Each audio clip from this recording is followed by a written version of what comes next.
Oke, kali ini kita akan membahas tentang cermin cekung. Jadi wujud cermin cekung itu seperti pada gambar 711 ini. Jadi kalau ada cermin yang melengkung, kemudian bagian cekungnya yang digunakan untuk memantulkan sinar-sinar, itu maka cermin ini disebut dengan cermin cekung. Nah, cermin cekung ini punya sifat konvergen atau mengumpulkan sinar. Nah, jadi kalau kalian perhatikan di sini, di gambar B ini kan ini percobaan nyata ya. Jadi kalau percobaannya ini dilakukan dengan cara menembakkan sinar-sinar laser, ya, sehingga dia datang sejajar dengan sumbu utama. Ternyata pemantulannya atau sinar-sinar itu dipantulkan ke satu titik dan terpusat, ya, terpusat pada satu titik. Nah, inilah yang disebut dengan mengumpulkan sinar. Jadi seluruh sinar yang pantul tadi itu terkumpul di satu titik. Nah, perpotongan dari sinar-sinar pantul ini itu disebut dengan fokus cermin. Jadi cermin itu memfokuskan sinar di satu titik itu. Nah, ada beberapa hal yang kalian perlu ketahui di dalam cermin cekung ini. Nah, bagian yang pertama itu ada yang disebut dengan titik pusat cermin atau titik vertex di sini. Kemudian yang kedua adalah ada yang disebut dengan titik kelengkungan cermin atau jari-jari kelengkungan cermin. 2 dan 3 ini sama ya. Kemudian ada yang disebut dengan sumbu utama, yaitu garis yang melalui titik M dan O. Ini garisnya ini tak hingga nanti. Ini digunakan untuk menentukan atau membantu kita dalam menggambar, menentukan bayangan. Itu.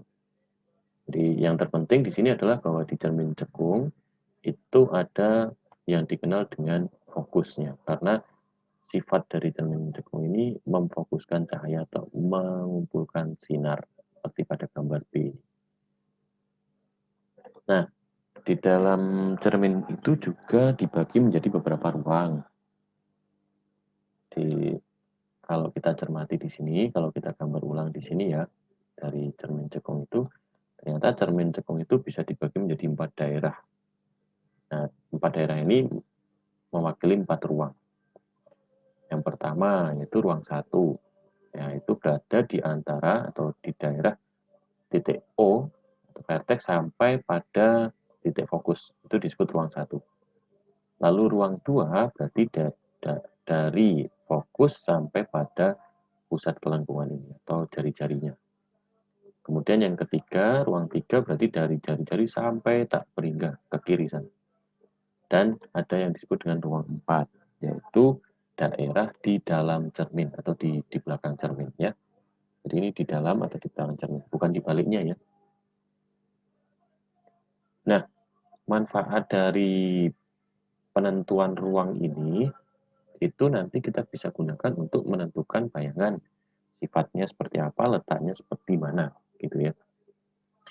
Jadi yaitu dengan menggunakan penomoran pada ruang menurut dalil isbat. Yang pertama, ternyata ruang benda itu jika ditambah dengan nomor ruang bayangan itu totalnya adalah 5. Jadi kalau bendanya ada di ruang 3, berarti bayangannya pasti akan jatuh di ruang 2. Kalau bayangan di ruang 2 bendanya di ruang 2 pasti bayangannya akan jatuh di ruang 3. Kalau bendanya di ruang 1, pasti bayangannya akan jatuh di ruang 4. Nah, letak bayangan itu juga menentukan sifat bayangan. Nah, misalkan jika bendanya itu awalnya itu bersifat nyata dan tegak. Tegak itu artinya berdiri gitu ya. Maka bayangan yang terletak di depan cermin, berarti di sini daerah ruang 1, 2, 3 ini, itu disebut dengan bayangannya nyata atau sejati dan pasti terbalik. Gitu ya. Jadi kalau bayangan yang terbentuk itu di depan cermin ini, maka dia akan bersifat nyata dan terbalik. Sedangkan kalau bayangannya berada di belakang cermin atau di dalam cermin, itu bersifat maya atau dan tegak, ya, itu pasti. Gitu. Nah, perlu kita ketahui aja ya, sifat bayangan nyata ini artinya atau sejati itu artinya bayangan ada di depan cermin, alias kalau kita tangkap dengan layar, maka nanti bayangan itu akan muncul di layar, di depan cermin. Tapi kalau maya itu berarti ada di dalam cermin. Nah, jadi kalau kalian bercermin itu kan ada wajah kita di dalam cermin, maka itu disebut bayangan maya. Gitu. Lalu poin ketiga, kalau nomor ruang bayangan itu lebih besar dari nomor ruang benda, maka sifatnya adalah membesar. Jadi bayangannya akan lebih besar dari bendanya asli. Tapi kalau ruang bayangannya lebih kecil, maka dari nomor ruang benda, maka itu bayangannya bersifat mengecil atau diperkecil. Gitu. Nah, untuk melukiskan bayangan pada cermin cekung ini kita dapat menggunakan sinar-sinar istimewa. Yang pertama yaitu sinar datang sejajar sumbu utama dipantulkan melalui fokus. Ini sinar istimewa pertama yang warna biru ini. Jadi kalau ada sinar datang sejajar sumbu utama, maka dia akan dipantulkan melalui fokus. Lalu yang kedua, sinar datang melalui fokus akan dipantulkan sejajar sumbu utama, dan sinar yang melalui pusat kelengkungan atau jari-jarinya, maka dia akan dipantulkan kembali. Nah, ini keunikan dalam cermin ya. Jadi dia tetap mengikuti hukum pemantulan. Sehingga ada 3 sinar ini yang paling istimewa yang mempermudah kita untuk menggambar dan menentukan bayangan. Selain menggunakan dalil isbat tadi, yaitu menggunakan konsep ruang dalam cermin. Nah, ini contohnya. Contoh pertama ini, sifat bayangannya itu tergantung dari posisi ya. Ketika bayangan ada di ruang 3, berarti lebih besar dari M atau pusat kelengkungan, maka bendanya di ruang 3, maka bayangannya akan jatuh di ruang 2 atau di antara fokus dan M. Ini gambarnya. Bendanya kan di sini nih, di ruang 3 kan, maka bayangannya itu jatuh di ruang 2. Nah, nomor ruangnya kan berarti 3 ditambah 2. Itu totalnya 5. Ya kan? Kemudian yang kedua, dari sini juga kita bisa lihat sifat bayangannya berarti mengecil, terbalik, nyata, atau bisa ditangkap layar, atau dia terletak di depan cermin cekung. Kemudian benda di ruang 2, maka bayangan akan jatuh di ruang 3. Ini kita gunakan 2 sinar istimewa ya untuk menggambar ini, yaitu sinar sejajar sumbu utama dipantulkan melalui fokus, sinar melalui fokus dipantulkan sejajar sumbu utama, ketemulah perpotongannya, maka di sini letak bayangannya. Nah, kalau kita cermati dan kalau kalian menggambar ini dengan betul ya, maka nanti akan ditemukan perbandingan bayangannya ini dengan apa ya? Dengan mudah begitu. Yang pertama kan terlihat ya ini bayangannya lebih besar daripada benda aslinya. Terbalik karena dia nyata dan bisa ditangkap layar atau berada di depan cermin. Sedangkan kalau bendanya berada di ruang 1, maka bayangannya akan jatuh di ruang 4. Nah, karena di ruang 4 ini tidak bisa ditangkap dengan cermin, maka dia bersifat maya. Sehingga sifatnya adalah membesar, tegak, dan maya. Ini kan sesuai dengan penomoran pada dalil isbat tadi kan. Gitu. Nah, untuk persamaannya pada cermin cekung ini, pertama ada beberapa ya. Yang pertama untuk menentukan fokus. Fokus dari cermin ini besarnya adalah setengah dari jari-jari atau M-nya ya. Jadi ini sama aja dengan jari-jarinya. Jadi ini setengahnya dari ini. Di fokus itu nilainya setengah dari R. Lalu untuk menentukan persamaan tentang cermin, itu persamaan yang digunakan adalah 1 per F ditambah 1 per S ya ditambah 1 per S aksen ditambah dengan sama dengan 1 per F. Ini adalah rumus atau persamaan umum tentang cermin. Lalu untuk menentukan perbesarannya ini sudah pernah disinggung di video sebelumnya. perbesaran itu selalu membandingkan antara ukuran bayangan dengan ukuran objek. Mau tingginya, mau jarak dari cermin atau jarak bayangan ke cermin itu sama. Jadi selalu dilihat dari ukuran bayangan dibandingkan dengan ukuran objek. Nah, ada beberapa catatan khusus di sini. Yang pertama, semua benda itu terletak di depan cermin bersifat sejati, seperti yang sudah saya jelaskan, dan nilainya positif. Nanti kalau di perhitungan akan muncul angka positif. Sedangkan kalau semua benda yang di belakang cermin itu disebut maya atau semu, dan harganya nanti kalau kita hitung itu akan muncul nilai negatif. Itu. S ini sebagai jarak benda, ya, ini sebagai jarak benda, S aksennya adalah jarak bayangan ke cermin, R itu adalah jari-jari kelengkungannya, F itu adalah titik fokus atau titik api, M-nya ini adalah perbesaran, dan H itu ketinggian. Jadi H aksen ini tinggi bayangan, H ini tinggi benda. Ini sama aja, cuma penyebutannya agak sedikit berbeda ya. Jadi sama. Yang penting ukuran bayangannya di atas dibagi ukuran objek. Gitu. Nah, perbesarannya kalau sama dengan 1 itu berarti artinya sama besar. Kalau perbesarannya itu harganya nanti lebih besar dari 1, berarti itu disebut diperbesar.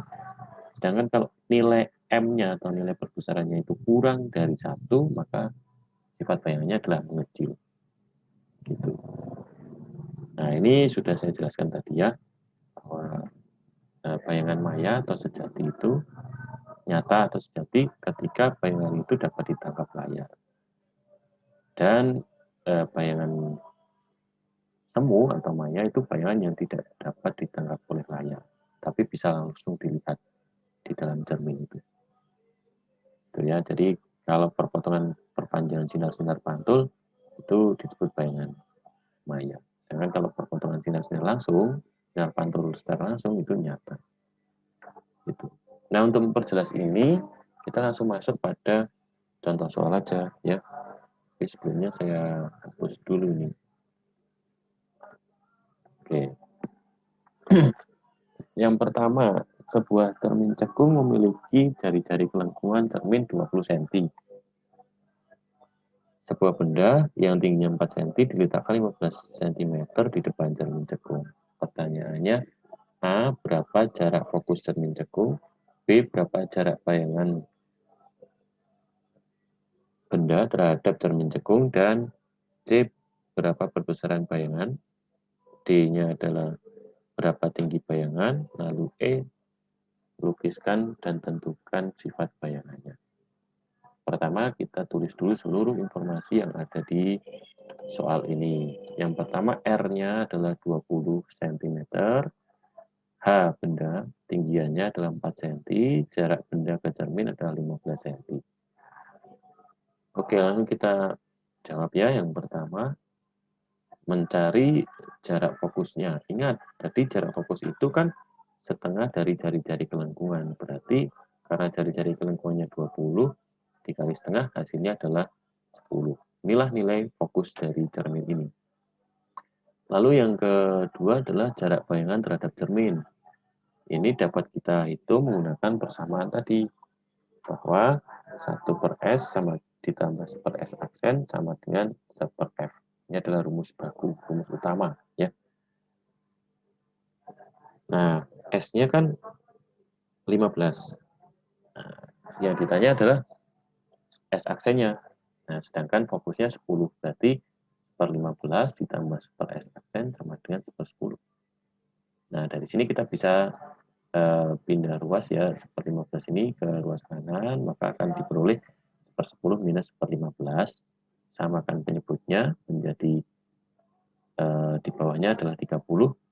Nah, ini karena 10, supaya jadi 30 kan di atas dikali 3. Bawah kali 3, atas kali 3. 15 supaya jadi 30 dikali 2, maka di atas juga dikali 2. Sehingga diperoleh 1/S aksen itu sama dengan 1/30. Sehingga kalau kita balik, atau kita kali silang, maka S aksennya sama dengan 30 cm. Berarti bayangannya ini terletak di 30 cm. Karena positif berarti dia di depan cermin. Itu ya. Nah, sebenarnya dari sini juga kita udah tahu nih, Pertama, bayangannya itu kan bersifat positif ya, maka di depan cermin, kalau kita lihat dari perbandingan antara jarak benda ke cermin dengan jarak bayangan ke cermin, ini jarak benda ke cerminnya 15, jarak bayangan ke cerminnya 30. Berarti ini semakin besar jaraknya. Berarti sifat bayangannya akan membesar. Nah, karena dia berada di depan cermin, maka sifatnya terbalik. Nah, ini sebenarnya dari nilai ini pun kita sudah bisa tahu sifat bayangannya seperti apa. Lalu kalau kita mau menggunakan persamaan cepatnya, cara cepat, rumus cepat, ini kita bisa rubah persamaan ini menjadi persamaan seperti ini. Ketika ditanyakan jarak bayangannya, maka persamaannya menjadi S dikali fokusnya dikurangi dengan S dibagi dengan S dikurangi fokus. Gitu. Nah, ini dari mana? Dari sini. Jadi kalau kita rubah persamaannya ini juga akan muncul bentuk yang seperti ini. Ini untuk rumus cepat. Jadi ya silakan kalian mau menggunakan yang mana ya. Tapi kalau saya sih menyarankan ya pakai rumus yang baku aja supaya nggak banyak menghafal gitu. Ya kalau ini bisa saya gantikan ini menjadi 1 per S ditambah karena yang mau dicari adalah S-nya ya. S aksennya berarti langsung aja 1 per S aksen sama dengan 1 per F, X aksennya dipindah ke ruas kanan maka jadi minus. Lalu ini kita samakan penyebutnya, maka supaya sama berarti S dikali F, karena di sini ada F maka di atas dikali S, jadi 1 kali S ya S. Di sini sudah ada S, supaya ada F-nya berarti dikali F di atas, maka muncul F. Sehingga S aksen sama dengan, kita balik semua persamaan ini, S dikali fokus dibagi S dikurangi fokus. Nah, ini kan sama dengan itu. Begitu. Jadi sama aja bentuknya. Ya. Oke. Nah, kalau kita gunakan persamaan ini, kita tinggal masukkan aja tadi. Jaraknya ada 15, fokusnya adalah 10. Maka 15 kali 10 dibagi 15 kurangi 10. 150 dibagi 5 yaitu 30 cm. Sama hasilnya. Gitu ya. Oke. Lanjut ke pertanyaan yang ketiga. Perbesaran bayangan. Ini tadi sudah kita tahu ya. Nilai S aksennya kan 30. Berarti perbesarannya kita bisa gunakan ini. Jarak bayangan dibagi jarak benda. Yaitu 30 dibagi 15. Yaitu 2 kalinya. Artinya adalah membesar. Karena 2 kali lebih besar daripada benda aslinya. Gitu. Lalu yang D, untuk mencari tinggi bayangan kita juga bisa menggunakan rumus perbesaran ini. Karena perbesaran itu selain membandingkan jarak bayangan dengan jarak benda, kita juga bisa bandingkan tinggi bayangan dengan tinggi bendanya. Maka perbesarannya kan 2. Bendanya tingginya adalah 4 cm. Berarti ketinggian bendanya, tinggian bayangannya, tinggal dikalikan aja 2 dikali 4 yaitu 8 cm. Gitu. Nah, untuk lukisan bayangannya ya menggunakan cara yang tadi. Karena bendanya itu kan berada di jarak 15 cm, padahal fokusnya adalah 20 cm. Dan fokusnya kan 10 ya. Berarti dia berada di antara fokus sampai jari-jari kelengkungan. 15 cm kan berada di antara fokus sampai jari-jari kelengkungan. Berarti dia terletak di ruang 2. Kalau terletak di ruang 2, ketika kita gambar dan mengikuti dalil isbat, berarti bayangannya harus jatuh di ruang 3. Ya kan? Maka karena ruangan benda itu lebih besar dari ruang benda, ruang bayangan lebih besar dari ruang benda, maka sifatnya membesar. Dan karena berada di depan cermin, berarti dia bersifat nyata. Kalau nyata, pasti terbalik. Itu untuk soal nomor 1. Oke, kita lanjut ke soal nomor 2. Nah, soal nomor 2 ini, jari-jari cermin cekung itu 1/6. Jari-jari cermin cekung adalah 6 cm. Di depan cermin itu terdapat benda setinggi 2 cm pada jarak 8 cm dari cermin. Tentukan berapa letak, perbesaran, tinggi, dan sifat bayangan. Ini sama ya, persis dengan yang tadi. Jadi kita diminta untuk menentukan letaknya. perbesaran, tinggi bayangan, dan sifat bayangan. Oke, pertama kita tulis dulu informasi yang diperoleh. Jari-jari cermin cekungnya 6 cm. Ya, maka dari sini kita bisa dapat informasinya pasti fokusnya adalah setengah dari jari-jari kelengkungan, yaitu setengah dari 6 cm itu 3 cm. Itu pertama. Lalu yang kedua, tinggi benda, berarti H itu 2 cm. Kemudian berada 8 cm dari cermin, berarti ini sebagai S, yaitu jarak benda ke cermin. Nah, yang ditanyakan A, letak bayangan, berarti S aksen.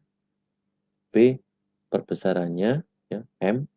C, tingginya, tinggi bayangan. E, sifat bayangan, berapa atau seperti apa.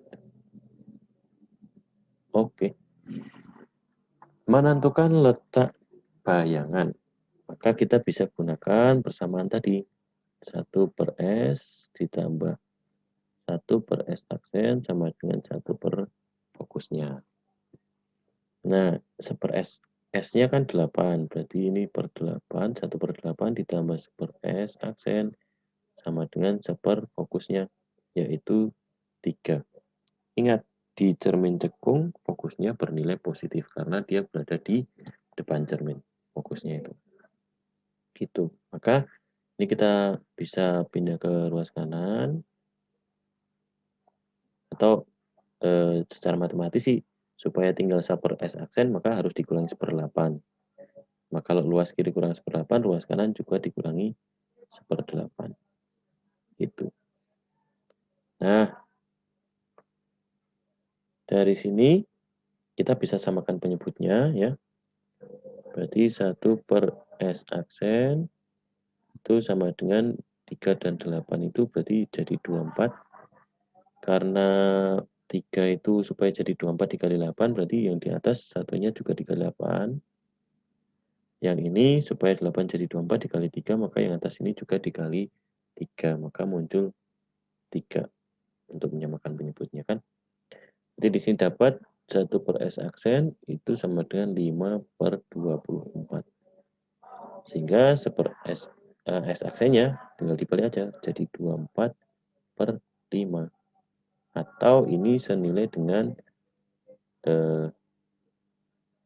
4,8 cm. Itu. Ini yang A. Kemudian yang B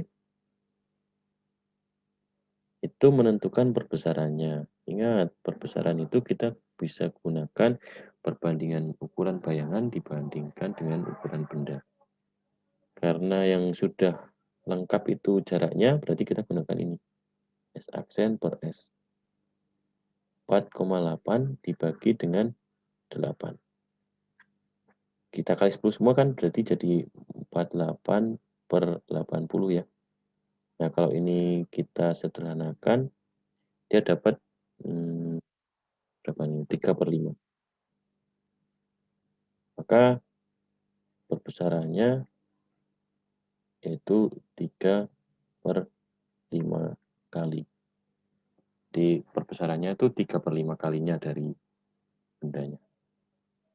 Gitu ya.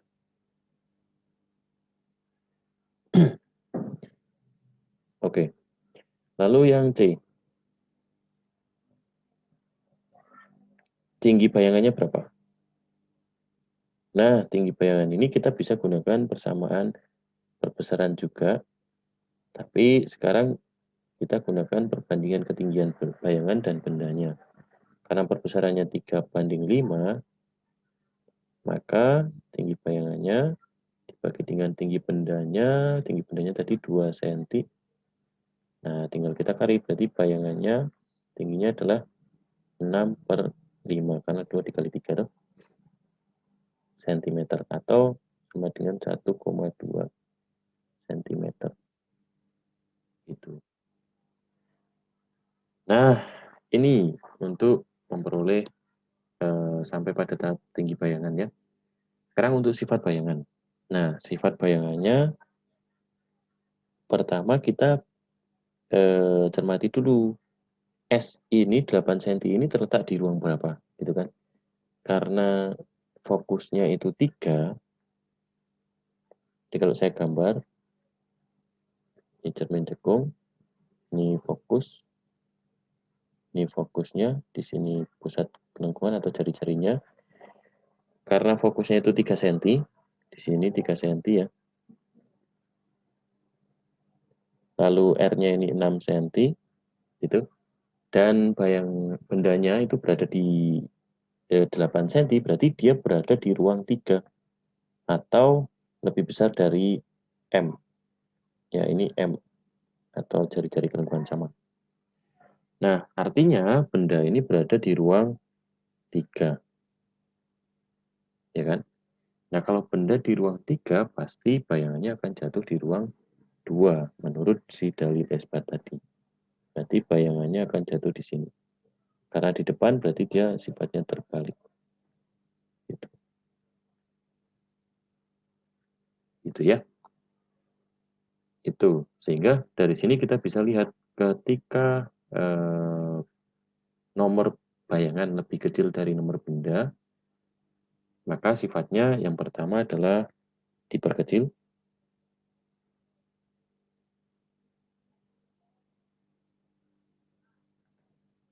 mengecil, karena dia terletak di depan cermin berarti nyata ya. Dan pasti terbalik. Itu sifatnya. Di mengecil, nyata, dan terbalik. Itu kalau kita analisis dari gambar. Tapi kalau kita lihat dari sini, kita lihat aja ini. Jarak bayangan ke cermin kan 4,8. Sedangkan jarak benda ke cerminnya 8. Berarti kan menjadi lebih kecil. Berarti bayangannya lebih kecil. Dan perbesarannya 3,3/5. Ini lebih kecil dari 1. Berarti sifatnya mengecil. Kan gitu ya. Lalu karena mengecil, kemudian nilai S-nya ini positif, ya, S-aksennya, nilainya kan positif, berarti dia bersifat nyata. Kalau nyata pasti terbalik. Gitu. Oke, itu contoh nomor 2. Kita lanjut ke nomor 3 ya. Nomor 3 ini masih sama, sebuah benda diletakkan 2 cm di depan sebuah cermin, jarak fokusnya 3 cm, ini langsung diketahui jarak fokusnya, tingginya 2,5. Tentukan letak, perbesaran, tinggi, dan sifat bayangan. Masih sama. Jadi diketahui S-nya adalah 2 cm, fokusnya adalah 3 cm, tinggi bendanya adalah 2,5 cm. Nah, yang ditanyakan letak bayangan berarti S aksen, perbesaran M, tinggi berarti tinggi bayangan, dan sifat.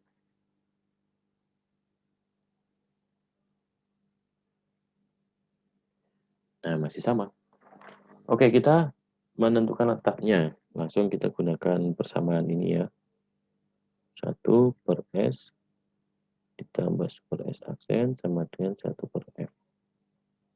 Nah, 1/S, S-nya adalah 2, berarti 1/2 ditambah 1/S aksen, ini yang kita cari ya, S aksennya, sama dengan 1/3.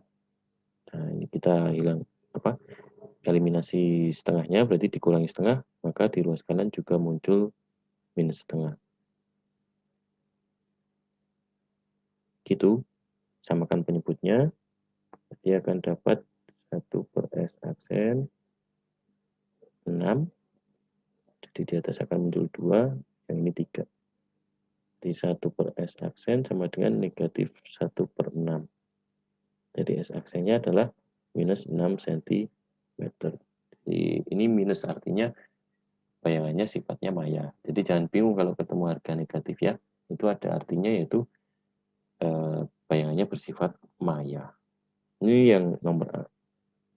Lalu yang B, perbesarannya kita gunakan perbandingan ukuran bayangan dan benda.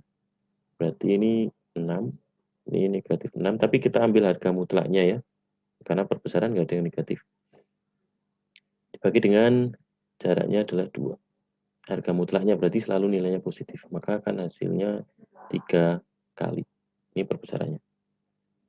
Lalu mencari tingginya sama, gunakan ini juga. Kita gunakan informasi perbesarannya, 3. Tinggi bayangan dibagi tinggi bendanya adalah 2,5. Berarti tinggi bayangannya 3 kali 2,5 yaitu 7,5 cm. Nah, dari sini maka sifatnya ya kita buat sketsa lagi. Ini fokus, di sini jari-jari ya, atau M kelengkungannya gitu sama aja. Nah, ketika ini digambar, S-nya ada di 2 cm. 2 cm itu lebih kecil dari fokus, berarti di ruang 1. Gitu kan? Kalau benda di ruang 1 pasti bayangannya akan jatuh di ruang 4.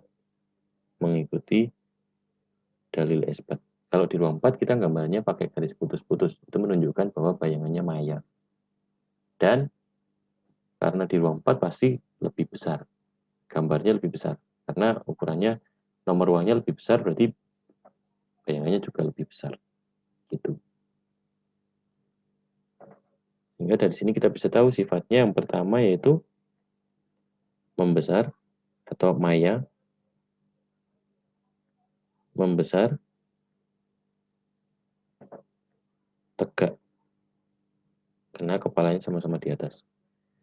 Ini mengikuti aturan S4. Tapi kalau seandainya kalian itu hanya mengingat 3 sinar istimewa tadi, nah berarti kita juga bisa menggambarnya menggunakan sinar-sinar istimewa tadi. Ya. Yang pertama, bendanya berada di ruang 1. Oke.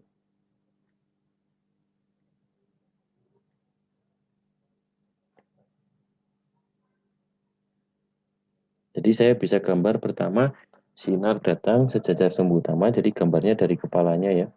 Dari arah sinar itu datang dari bendanya. Sinar datang sejajar sumbu utama, dia dipantulkan melalui fokus. Itu. Lalu sinar datang melalui fokus nggak bisa ya? Oh bisa, dari sini sinar datang melalui fokus,